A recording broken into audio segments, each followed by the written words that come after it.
I am glad to be back again at home here in AIC Milimani and to join you, the fellowship of men. When the invitation was extended to me and your senior pastors called me, spoke to me briefly, I readily accepted. I said, you don't need to plan too much for me. You just tell me, and if the schedules agree, you don't have to negotiate. But he said, you are being welcomed by the leadership of men's fellowship in our church. Now, what has intimidated me is the topic. And I was asking myself, what did they think about it when they brought about this topic? But what comforted me is the scripture you chose. Actually, the subject, and then the topic itself is better, but the subject given on the impact of globalization on man is a very deep subject that requires a full lecture. Professor can tell you, it can take the whole course, and you can hand grade it for master's degree or whichever.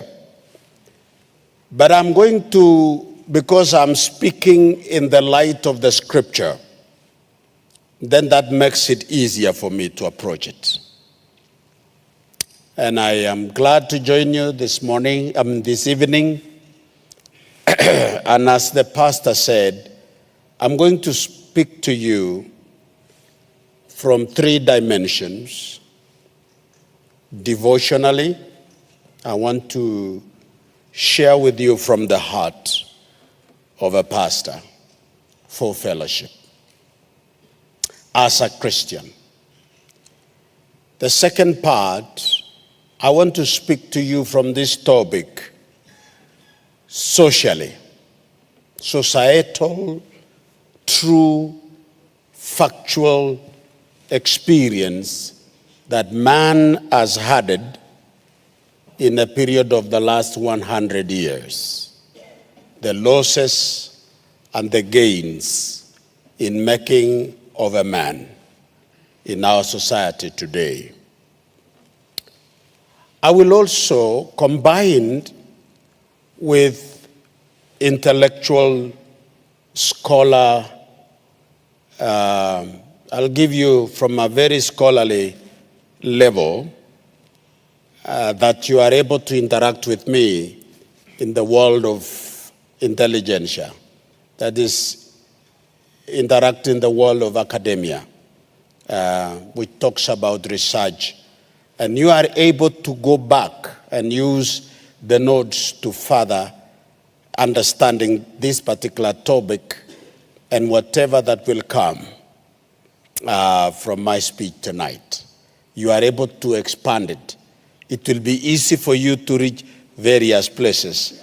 I will want to speak from experience. I want to speak from my interaction with society and the preaching of the gospel of Jesus Christ, participating in social change for the last 50 years. I spoke my first message in 1974 on the July 12th. I remember how much I sweat when I spoke that time. And since then, I have not come down from the pulpit to date.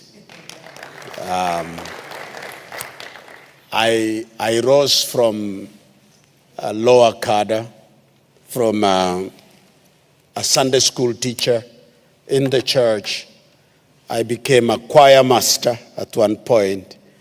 I was a local church secretary, and I rose through rank and file to become the chief executive in the church as a national leader, and brushing shoulders with the great and with the low. And I have interacted with society. With that experience, I'm going to share the message tonight. And therefore, I will not be booked to the book, but I will share my experience with this truth together with you. Thank you so much for trusting me, and thank you so much for giving me the privilege to share this word with you tonight. I know we are limited by time. I am practicing from two spiritual dimensions. The preacher's point of view, where you become a preacher. I'm trying to minimize and give you a flavor of a teacher with spiritual and apostolic authority. You can tell that, Pastor, because I will be speaking in some areas with some sort of spiritual authority, and you will forgive me for that, and so on. And then finally, I will also temper it with leadership. And I think as I conclude, you will tell it where I was, because I will not come back again to that introduction.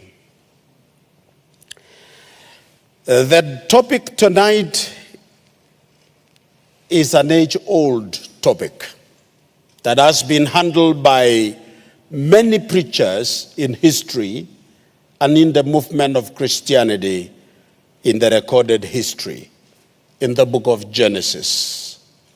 Reading that book of Genesis, you listen to the words of God where he asked the question to this young couple in the Garden of Eden, and he asked Adam, "Where are you?"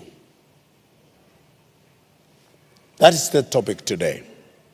I will give you a very detailed yet summary theological interpretation of the question, "Where are you?" and how it has been interpreted by the Hebrew language and how it is associated with some of the statements in the Bible, and then why we believe it means what it says today. I am trying to address this topic in the light of the subject you have introduced, called globalization and man. Globalization is not an event. Globalization is a process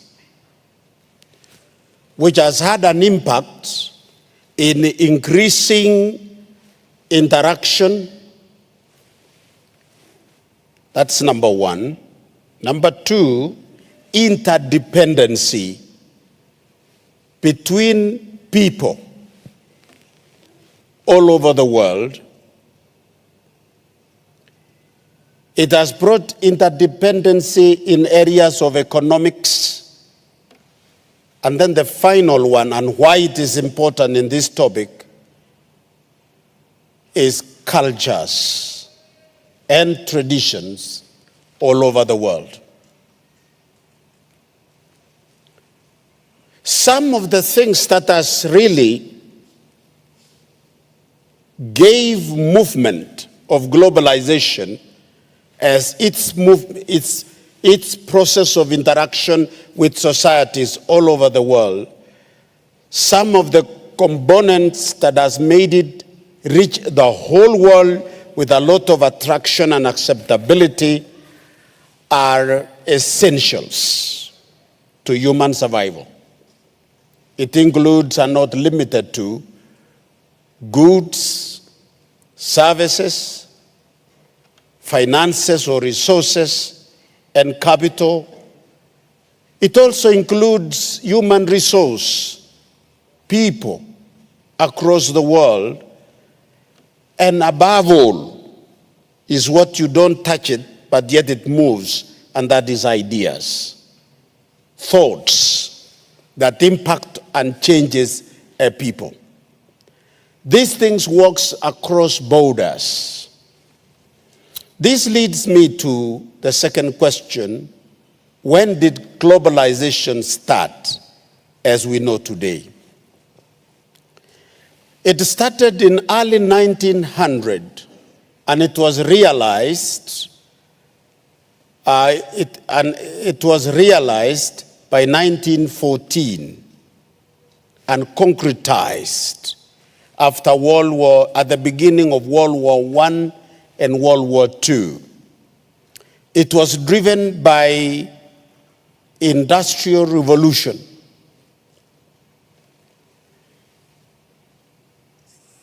It was driven by industrial revolution in different stages that took place.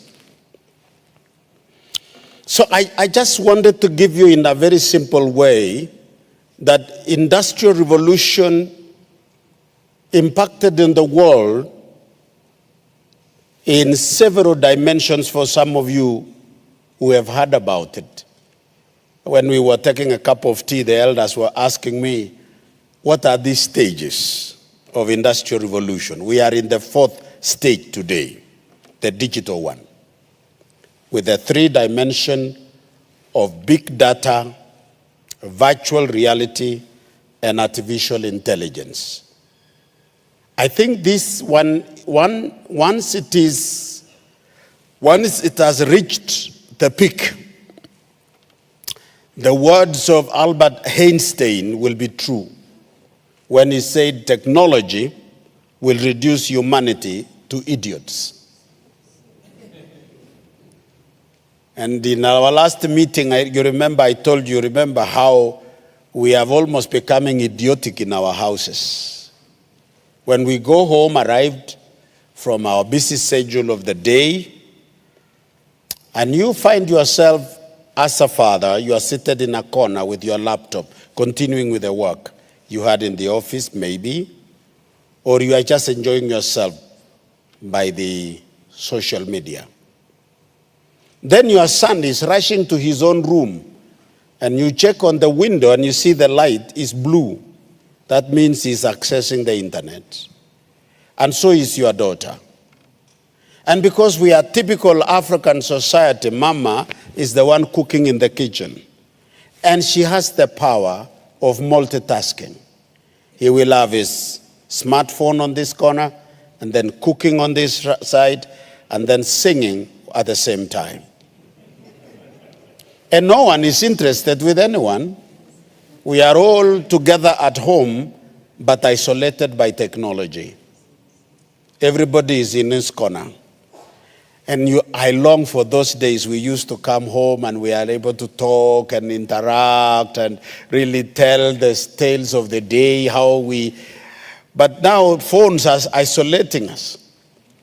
And a story is told, I don't know whether you have an experience of that nature, that a family was surprised the other day that one of the children during that age, teenagers, began to be isolated while they are together with the family, and soon that child became lonely in the midst of parents, has a father, has a mother, has sisters, and has brothers, and has affluence. They got money. Yet the boy committed suicide. One of the greatest challenge of our time, an impact of technology and globalization, is that it tends to isolate people from people. You are in the midst of many people, and yet you are alone. But we are not the same. Of women and men, women are more social because creation and the economy of God's creation on the part of women or female, it has given them an attitude and a sense of ownership of others because of rearing of children. There is an inhead, what we call inherent instinct, that drives them to people, and they want to associate. And you find that women do very well by creating communal approach to life. And they meet, they share, and they are not ashamed to share even difficult situations they are going through. In the service of the church, pastor will tell you, more women than men come and ask you for an opinion on how to deal with the problem they are confronting as a family. It's only that we don't tell you, because ethically, we are the grave of the secrets of Christians. We know a lot, and you don't imagine how much we know. We really know, and we know even serious ones. But we are bound by ethical oath of secrecy. Do you know some men are no longer leading their families, but institutions are leading on their behalf? Or certain individuals are leading, either your mother or your father, directly or indirectly, your brother, or lucky when they are led from the church. Because spiritual leaders will always drive couples towards each other. There is no pastor who is called of God and who is truly a pastor who will advise a family to separate. He will always guide them towards the center. Nobody may tell you, but these women look for leadership and guidance. They can ask even the professor. They can ask someone who is... So they are open. Due to that, they feel they have a sense of belonging. And majority of them do cry when they are in pain. But the man is silent. And that is why we are thanking the church for arranging for such meetings, so that we can speak to you, the very private human being, that you may burst yourself out into society. And I want you to thank these men who are very courageous, decided to join us in the meeting. The reason why others are not here is not because they are not listening, but thanks to technology. They are in a very private place. Some of them did not go home. They are listening to me from their offices because they don't want to show anyone that they listened to us. But thank God they are listening. Give them a hand wherever they are.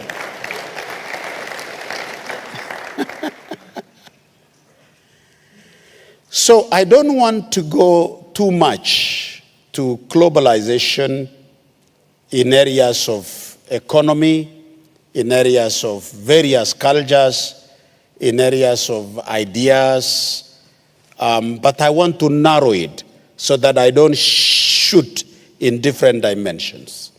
I want to limit it to the impact of globalization on man. I'm discussing two sexes in the world, biologically, as defined by Donald Trump. There are many things I may not agree with President Donald Trump, but there are so many things I agree with him. By the way, I am so biased that I say the best gift God gave us in the world was to interrupt the world by giving us Donald Trump. I'm not popular about that, but I want to tell you, I believe in it. We needed a man so insane and so mad that he can really change things in the world, at least to give us time to prepare for the second coming of Christ. If there is anyone who is being asked to go home and go their home, then why are you disappointed? Home is home. West, east, home is best. If you are told to go to Africa, come on, come home. We enjoy the sun 12 months in a year. This is a warm environment. We don't suffer these glaciers of snow and putting on clothes and really staying in-house for 7 months as if you are in jail. Come to Africa, where you can walk on foot throughout the day and you are safe. Anyway, if there is anything that this gentleman did, the best was to define the two sexes.